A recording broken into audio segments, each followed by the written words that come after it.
Yeah, I Because there is a can't diagram on there. Yeah, I had her add that diagram, but it's still, I figured there'd be questions, so, okay.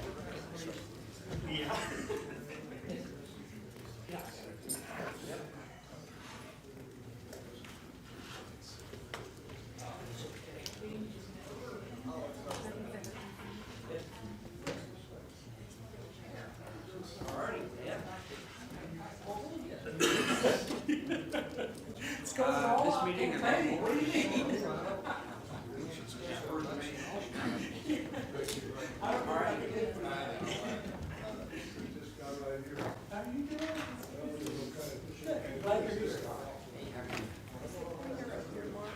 Yeah.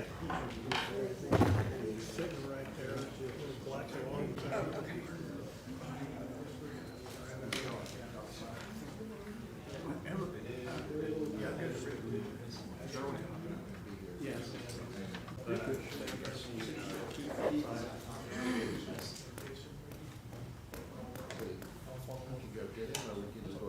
Can you ask them to tell them we're getting ready to start?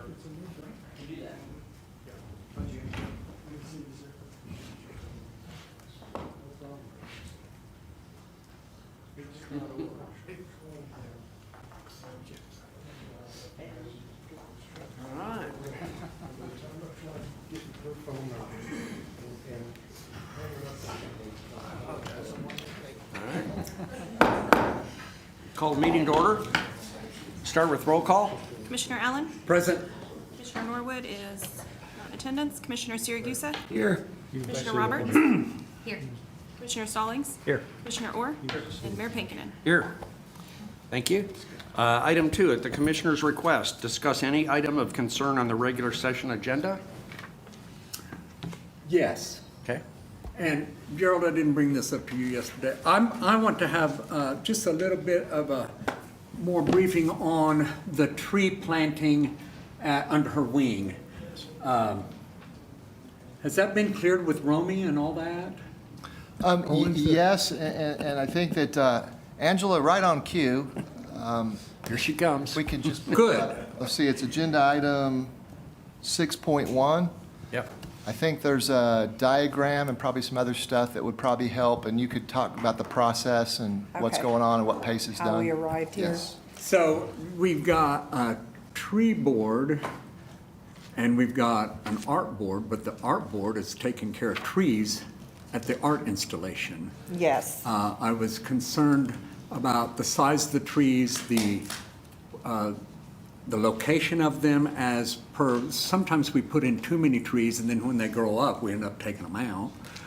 What we will do to ensure, I know they've given a year, that they'll live, but are we gonna water them? Are we gonna make sure they take hold? So if you can speak to that, I don't need a whole rundown. certainly.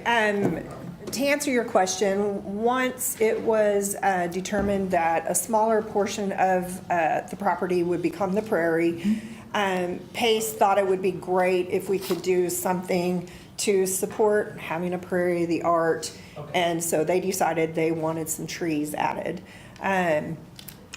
Originally, they came through and thought 20, but after we had a couple of meetings, we had several meetings to discuss the trees.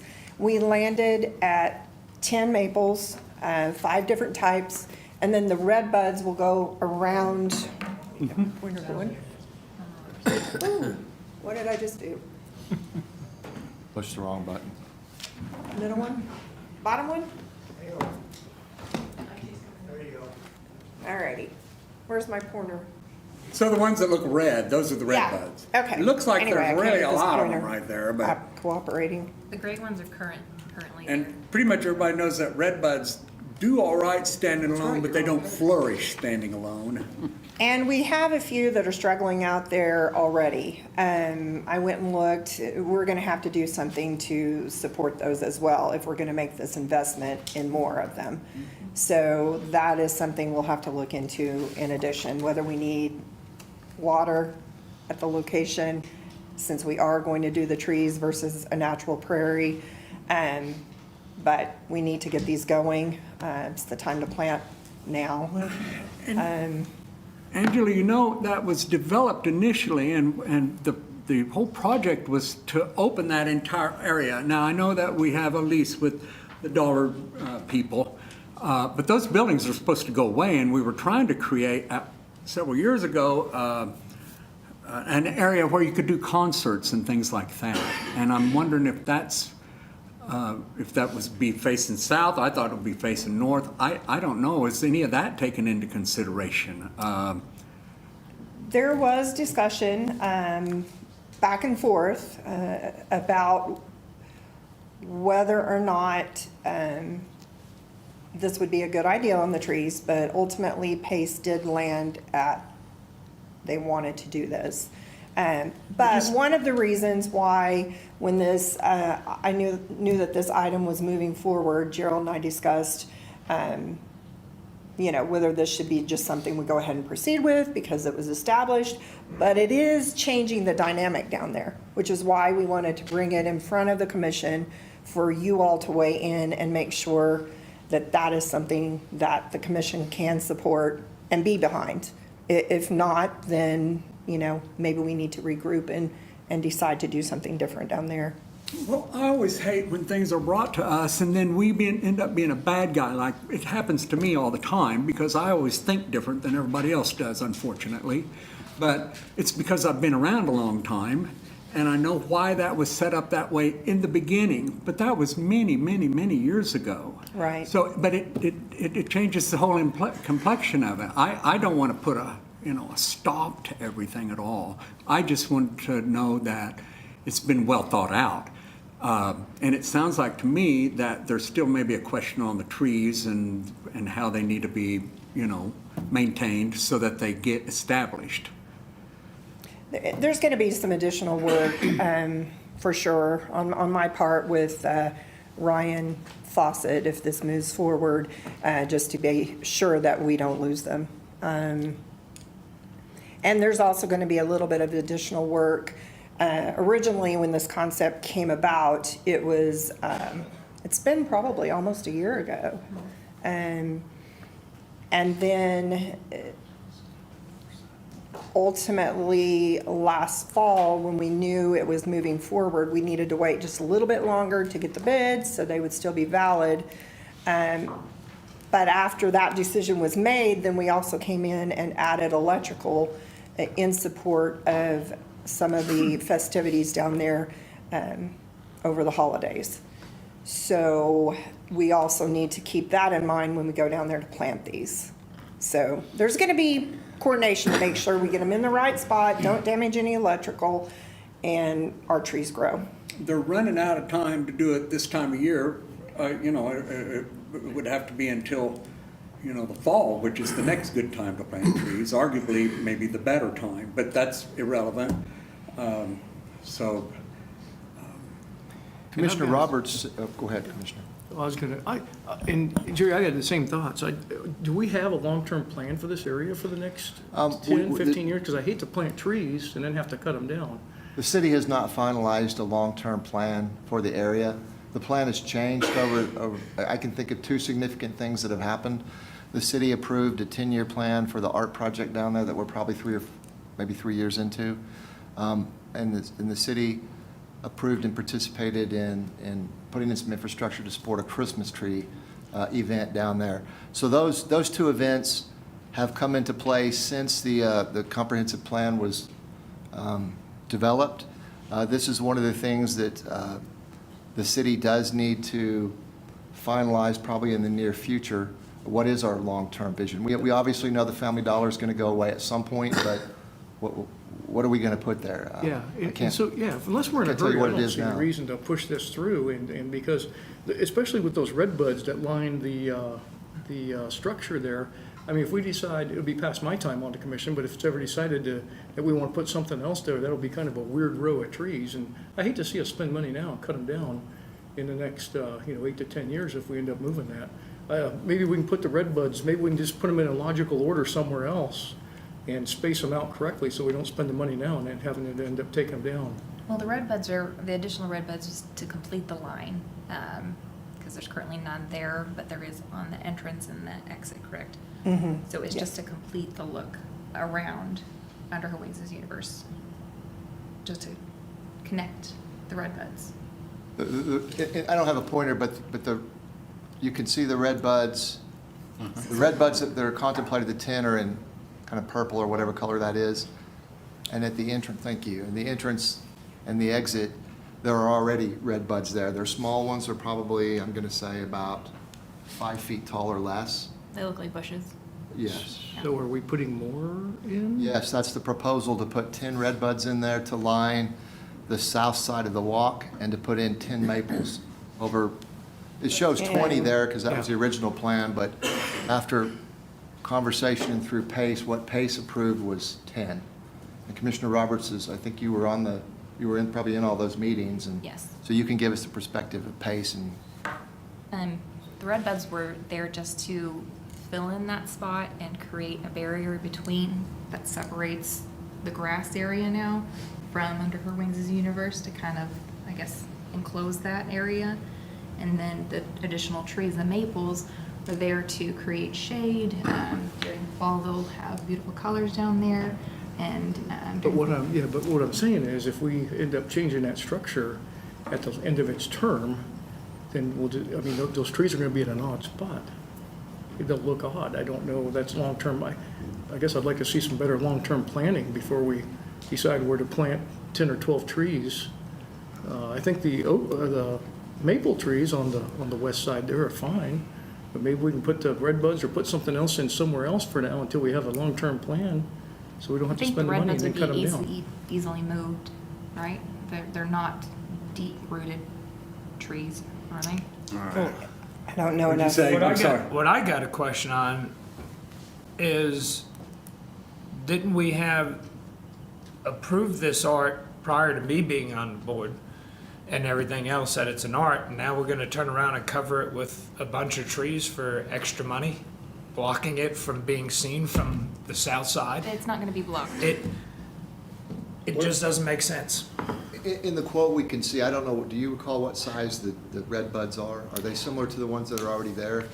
On the quote, it might tell us. The caliper, they were trying to get a larger caliper size. I think we ended up at like an inch is where, because we were having a hard time finding a red bud of any real caliper size. So the maples, I believe we went with a 3 or 4 inch. So those were going to be more substantial in size. You remember, Angela, because you've been here, that when we used to plant trees, 10, 15 years ago, we ran water lines to them and sprinkled them for the first Right. 3 years. And then we just did away with that, and the staff, the Parks Department put them in and did things like that.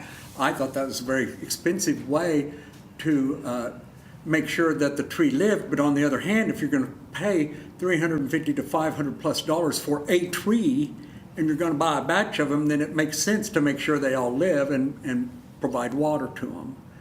So I I'm know not these- suggesting we put in a sprinkling system, but I am suggesting we have a way to make sure they're watered throughout the year. I know these will be bagged for their first year for sure. I'm not sure what happens after that, whether that stays for longer. And I did know that that's going to be a continued maintenance charge for PACE to make sure somebody can get down there and water them. So that will be something in addition. I think this thing actually came about because they wanted to do native grasses and stuff around there. Oh, yeah. Well, part of the problem a lot of people had was the appearance of downtown. It looked like nobody's cutting the grass. So I think this is an effort to be able to define the area where grass is cut on this side, it's part of the art exhibit on the other side. So whether it's a good way to do it or not, I think that was the objective, was to try and highlight that, and make a barrier that makes that more obvious. Let's talk a little bit more about the prairie grass, because it got completely out of hand and looked very ugly, in my humble opinion. So how are we gonna keep that from happening? Angela? Last year, we hired a contractor who had some experience with that type of landscaping. This year, however, I could not find somebody to bid that. So that will be in front of PACE this year, next week, not this year, next week to try to determine what we are going to do with that. Because without a way to maintain it, The concept that we've talked about before, and Commissioner Roberts, you may recall some of these conversations, it was a big compromise to move to what we have now, where 3/4 of it, the Parks Department maintains, cuts, and then the quarter that's left, and you're right, it does look like it's just, I don't know on the maintenance contractor yet, we haven't gotten anybody. I know right now, you're getting ready to have a PACE meeting, this will be on the agenda to talk about. A concept that has been talked about before is, instead of even that area, which is smaller, I'm gonna say it's about a quarter of the area, it's probably too big to maintain, and maybe the choice, that's just me talking, that's not what, I'm not speaking for PACE. I think at one of the meetings I was at, we had a couple people there, I think Ryan Fawcett might have been one of them, and I don't remember who the other person was. Oh, yeah, I do, it was Mike Gwinnett, came in Right. from the Gardeners Group and talked about the possibility of doing some things, and at the time, that's not the direction that we've gone. I will tell you that Parks has done a little bit of maintenance, or tried to do a little bit of maintenance on that, but we are going to try to continue to improve the way it looks. And I think we've made some improvement, but you're right, the quarter that's left looks like it's just a bunch of weeds. We'll have another suggestion for you. In the green area, I don't know what level of care you plan to give that, but that could be such a beautiful area down there. I don't think it needs to look like a golf green, but it surely needs to be more than Crossland Park, which I'm not very proud of either. But, if we could get a contractor that would come in there, and maybe we do have to put some water down there to make it really look nice. But the art project kind of grew on me, but now I think it really needs to be a place that people want to go. And like I said, I can live with the prairie grass to a certain place, but I think the other side ought to be really pristine. So, Well, adding comment. to Commissioner Stallings' deal was we discussed that last year about the weeds and everything else. Now we're talking about putting in trees. Have we done soil samples? Have we gotten back soil samples and stuff like that to see if we should even move forward with planting certain vegetation down there?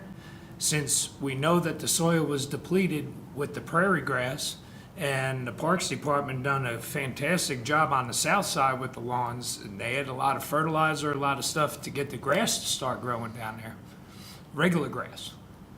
So did we check this out before we decide to plant some trees in there, if the soil's adequate for trees at this point in time, or are we gonna lose all of these trees by planting it into inadequate soil? I don't know if we've done that or not. I We do have know, not. I believe there was some collaboration with Tree Board, right? Wasn't there? No, Oh, okay. no, we Well, did not speak to them Mandy, maybe we because should do some collaboration. I- We collaborated on something, because I thought PACE people went to Tree Board, or Tree people went to. we were going to PACE. try to do that when some trees, Pace wanted to see some trees Okay. out on So the that east wasn't side about of the this. town All to right. do some screening out that way. Yeah, maybe we should have coordinated with the tree board on this. I know it was a compromise, basically, with the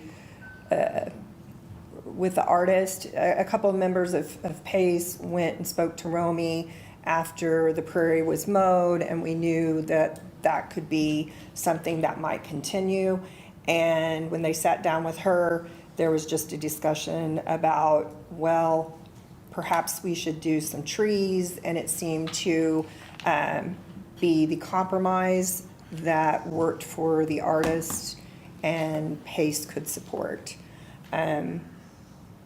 But visions change sometimes on behalf of the city, and I know there's been other uses in that area since the art arrived, and So if this is a good idea or not, You guys, It's you guys not will- fair to beat up There's on you. You're the discussion. messenger. You will get to consider it, well, you will consider it in the follow-on meeting. And- 6.1, you can tell us what you want to do, and if we need to go back, Commissioner Roberts, you can help champion going back with the concerns of the commission, if that's what we want to do. I will say, there was a lot of effort put into this from my perspective with the PACE board and Angela and other people. It may not be enough, I'm not saying that, and it may not be what we want to do, which is why we put it on this agenda to have a discussion about it and get the right feedback, because we do realize it's a heavily trafficked area, people see it, and we want to continue to improve it and make it look better than it does now. So we will do whatever you tell us to do in the regular meeting, but hopefully we've answered the question for now in study session, because we have a couple other things to probably talk about here in the study session, unless you have other things on the agenda. thank you, appreciate the input. All right. Before we move on, I'd like to introduce somebody that has not been with us before. Chief Finley came in from Vance Air Force Base with Colonel today, so welcome. Item 3, study items, item 3.1, review fiscal year 2021-2022 audit. Aaron and company. Good evening, Mayor and Commissioners. Tonight, we have with us Joel Hauser with Forvis. He is a partner, and he was the lead on our audit that just got wrapped up. I'm going to go ahead and turn it over to him and let him go over what his findings were on the audit and where we're sitting at, and he or I will be able to answer questions that you have regarding an audit. Thanks, Aaron. Yeah, as you said, recently wrapped up the audit, and I believe you all have a copy of it, but we've issued an unmodified or a clean opinion. We do two focuses. One is on the financial statements, which there are a lot of them in the booklet that you see. We also do audits of your federal major programs, which this year there was just one, which was related to the water project. So we also audited it and had no findings to report on that as well. So it was a clean opinion, about as good of an audit as you could possibly get. We didn't identify any fraud. We weren't aware of any fraud that came up during the audit.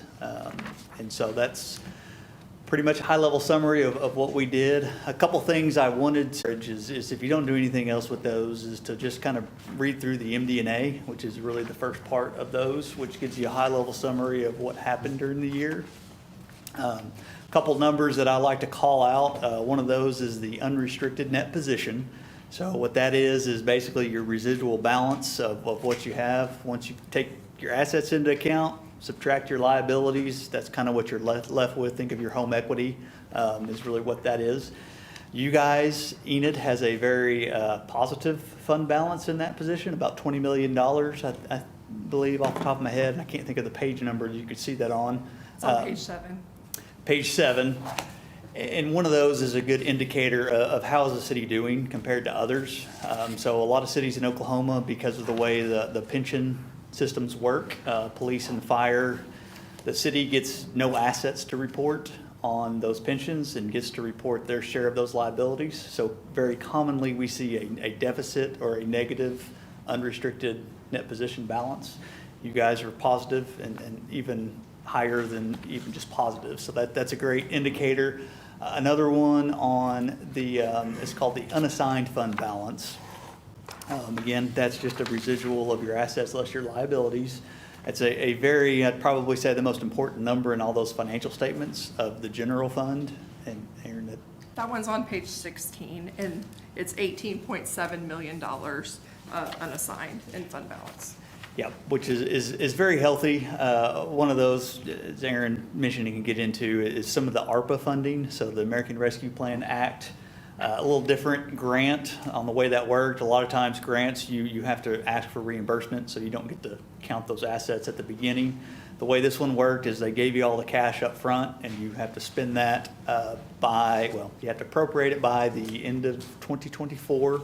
Has to be completely spent by the end of 2026. So About 11 million of that is in that $18 million number, but even without that, kind of one of the indicators is you really want to have at least 2 months worth of your expenditures in your fund balance, which you guys do have, so I'd consider that to be a healthy one. The third thing I wanted to mention, and you might see it in the footnotes, because I don't want to raise any alarm, but there is a footnote in the financial statements that will talk about a deficit fund balance position in some of your funds. It is technically considered a violation of state law to have a negative fund balance. Again, state laws are really written without classification of fund balance in mind. Really what they're focusing on is the general fund or any of your kind of police, fire, any of your tax funds. There are 2 negative balances. Both of those are in capital project funds because of the Call Lake Water Project. Those are timing issues because funds are transferred in from the notes that you get. So you draw money down on those notes. You have payables coming in, you have bills that are coming in that basically if you don't catch those at year end, then they could cause that to be in a negative position. But all those get cured with transfers during the next month. So you'll see that in the financials, but it's very common in those capital project type funds. But overall, I'll be happy to answer questions as best I can. Aaron is probably more important on the detailed number pieces, but any questions I can try to address? No. And if they're on, I'm going to stick around to the city council meeting. Consent agenda, I think is what it's on, but if anything pops up, I'll be around to answer those questions. So I appreciate it and appreciate you guys' time. Good. Thank you. Thank you. Thanks. All right. Item 3.2, discuss guaranteed maximum price amendment to the with Garney Companies for the Call Lake Water Supply Program. Thank you, Mayor, Commissioners, and City Manager. This is the proposal for the amendment for Garney Construction CMR Guaranteed Maximum Price Amendment. Morelli, can you aim that mic at you a little bit better? Scott and I are having trouble hearing. All right, sir.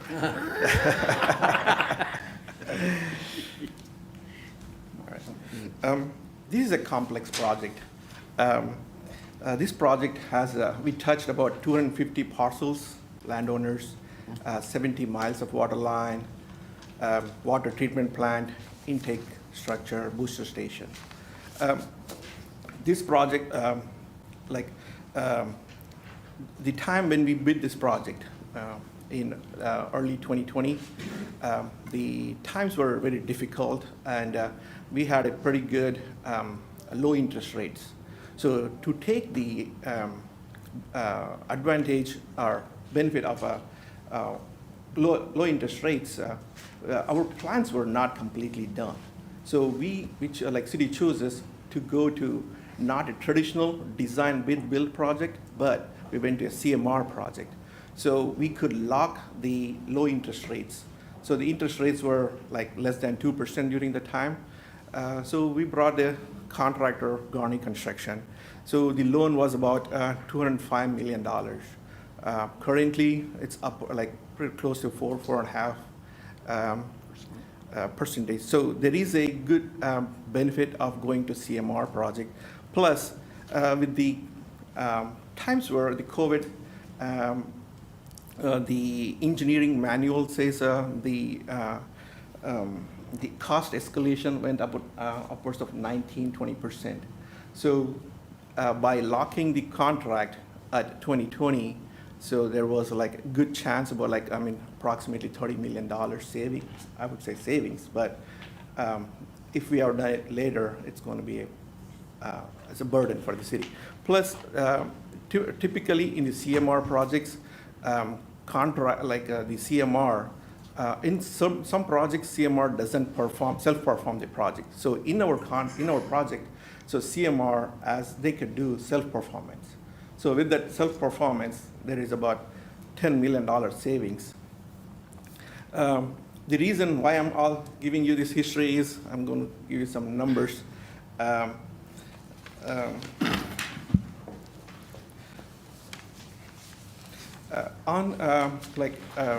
like the typical escalation every year, it's about 2%. Because of the COVID, so on our water lines, it's about 14% increase, and on the treatment plant, it's about 25% increase. As you can see, when we did the project, we were like pretty on the tail end of, on the beginning of COVID, and the escalation started. This amendment bringing up and on the bid day numbers. So when we have the CMR contract, so the CMR contract has, we took the escalation part of the contract out of the contract because we had a set contract amount in mind to meet our goal. So that was $240 million on the loan amount. So we took a lot of items out of the from the project. So one of those is the escalation, and the other one is since we could not finish the plants in time to lock the prices, the CMR was like at 60%. So the contract amount at GMP was like at 60% GMP. So over the last 18 months, there were 5 change orders. There were 5 change orders, but those 5 change orders were, we added some scope, like the county road crossings, and some of the items that were not part of a 60% design. So we were added those items in the previous change order. This amendment, I'm calling as an amendment because this is the final number we are bringing to the to you guys. It's about $8 million.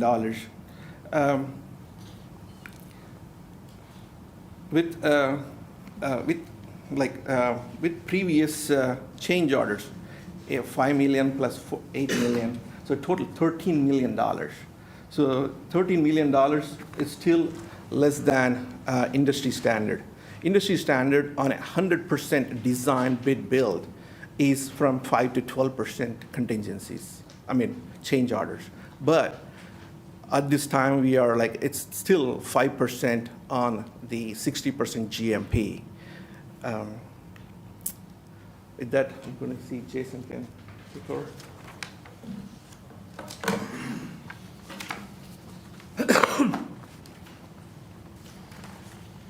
Good evening, Mayor, Commissioners. Thank you for your time. And I'll pick up for a few slides before Morale picks back up again. But before we get into this slide, just as a reminder, not to speak on behalf of David Burkhardt or Scott Parrish, but some of the events leading into the CMAR delivery model, Garney's remained committed to the alternative procurement model. From day one, we've remained committed to being a valued partner with the City of Enid and remain committed to delivery of this monumental Call Lake program on behalf of the City of Enid. I guess first and foremost, while Garney had nothing to do with timing of locking down the loan rate, the one thing that I would reverberate again that Morale touched on is the alternative delivery helped facilitate that opportunity back when that loan deal needed to be done and executed with the city. Again, Garney had nothing to do with that, but the alternative delivery process enabled that once we were able to submit a 60% GMP.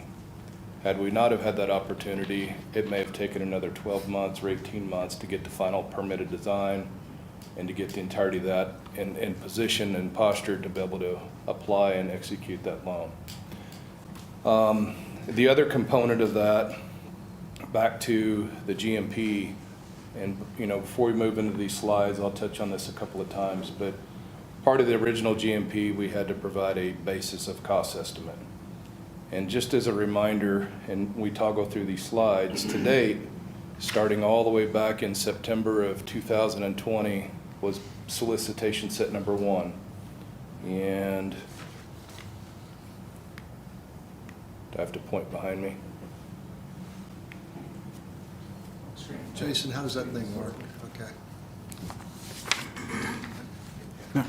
Sorry about that. So back to solicitation set number 1. That was the only conglomerate of bid package that was actually nestled included within the GMP proposal based on 60% design. As we fast forward throughout the totality of this program, some 30 bid packages later, solicitation set package number 2 was in March of 21. Package 3 was in June of 21. Package 4 was in September of 21. 5 was in December of 21. And 6 was out in May of 23. It runs off of this slideshow. But this graph was to further illustrate some of the points that Morali touched upon.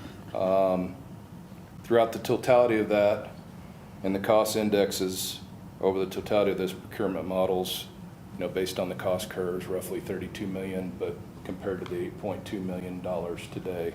And I'm going to touch more on the basis of the GMP as we get further into slides.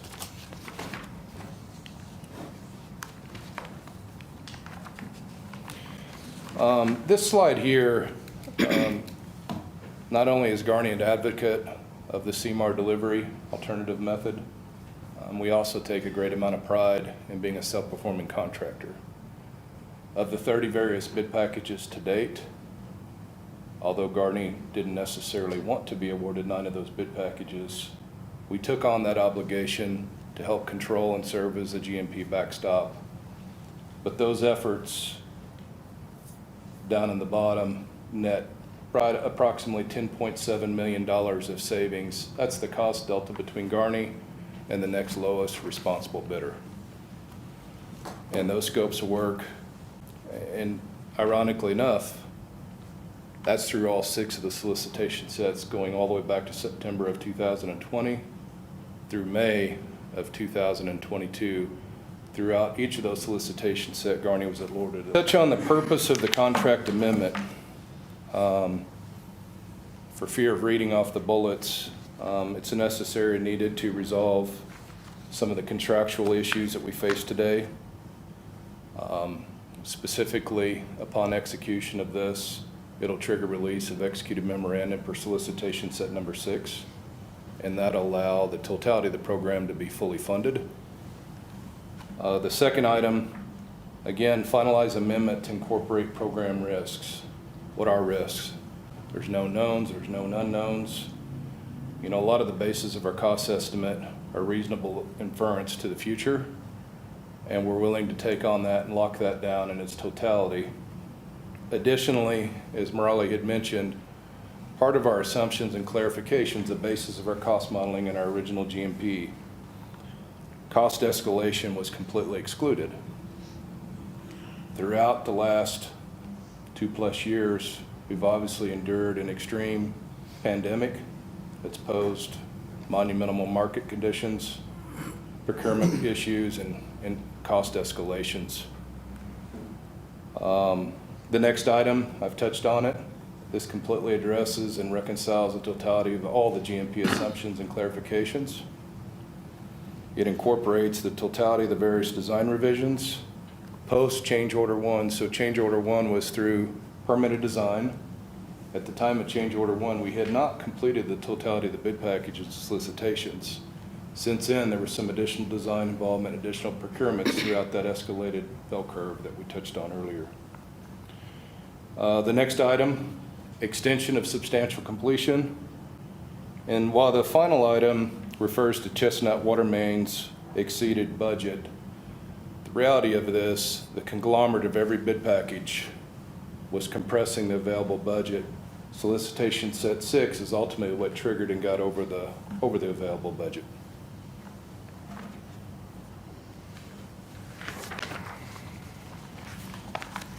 Settlement amended items. Touched on it several times.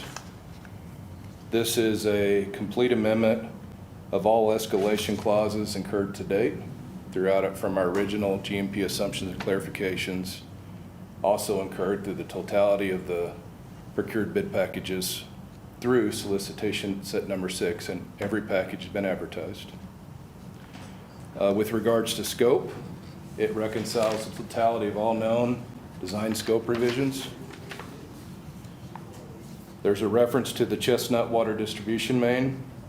We went through a series of evaluation efforts alongside Garver and the city. We're referencing the November 2022 design, but there's roughly $1.7 million of value engineering that we got our heads together to help mitigate and control these budget numbers.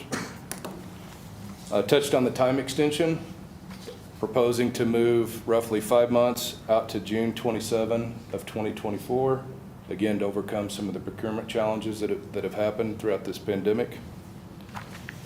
As far as risk, what is Garney doing? Well, we're taking on the totality and the entirety of the remaining risk associated with construction. There's still known unknowns and unknown knowns. Who knows what lies ahead? We're taking that. Now, with exception to, if there's obviously a historical find or an environmental find, things of that are not part of this. But the last item, CMAR contingency. Within our contract, CMAR contingency is not the basis of a change order.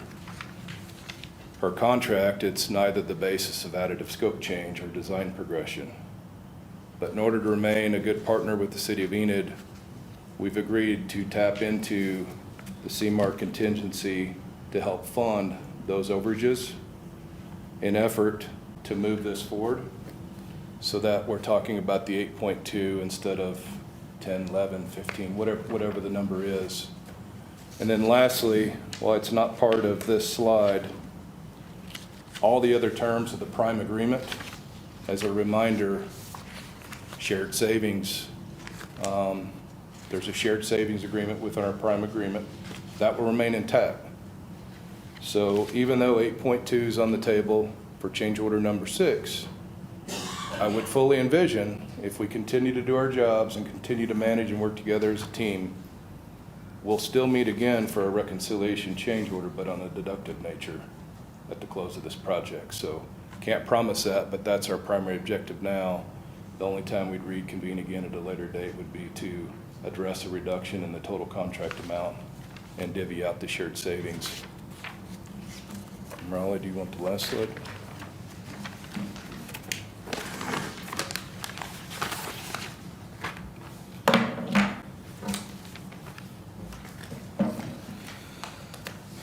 The recommendation is to approve the amendment. I think it's not in this current agenda. We'll bring it back in the next agenda, next commission meeting. The settle agreement items, as we discussed, the escalation, scope changes, ups and downs, and the risk, and we're not going to change anything about shared savings because it's part of the original contract. It's still going to be part of the contract. With $8.2 million, we are not going to tap into any of these shared savings or the construction contingencies. Contract amendment with the extension of the completion date, it's going to be June rather than January. So it's about almost 5 months added to the contract time. Any questions?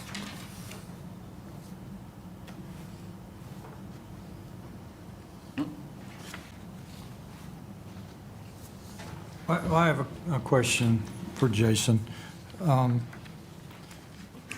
What was and everything you said was historically correct as far as, from my perspective, from when I joined the council.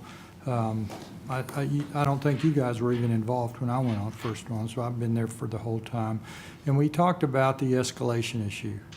And it appears that the escalation issue was negotiated at the point in time that we were still trying to hit a number, and the escalation issue was the lever in that. What was the magnitude of the escalation issue when it was negotiated back in, I don't even know when that was, but 3 years ago or so?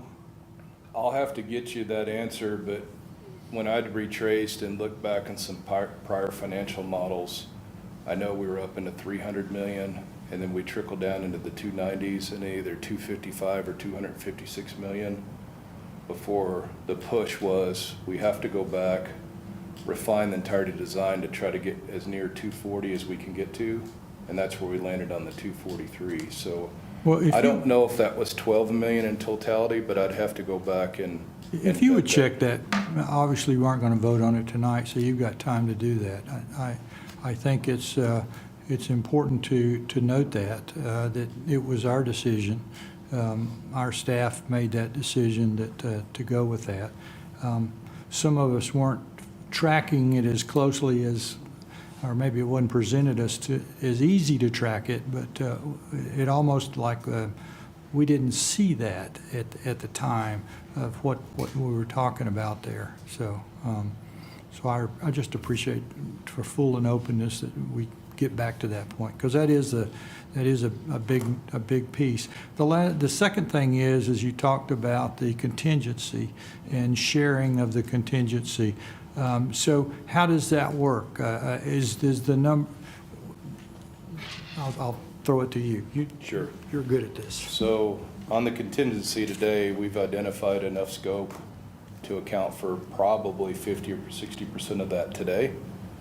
So roughly the 4.4 would be cut in half, but it will not affect the proposed $8.2 million change order, the 256. If we fast forward to completion of the job and we still had roughly half of that contingency left, I can't promise whether we will or not, there's too many unknowns.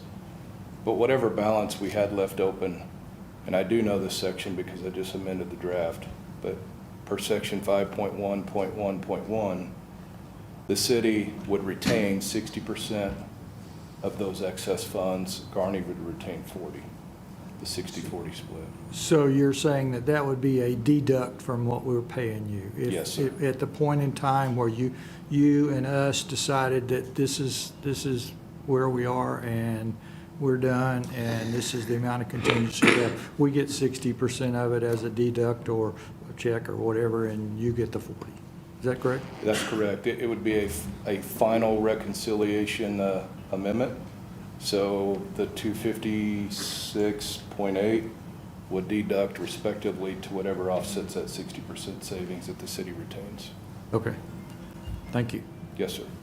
Any other questions? Seeing none? Okay, thank you. Thank you. All right. That's all we had on the study session, so we'll adjourn and reconvene at 6:30. Thank you.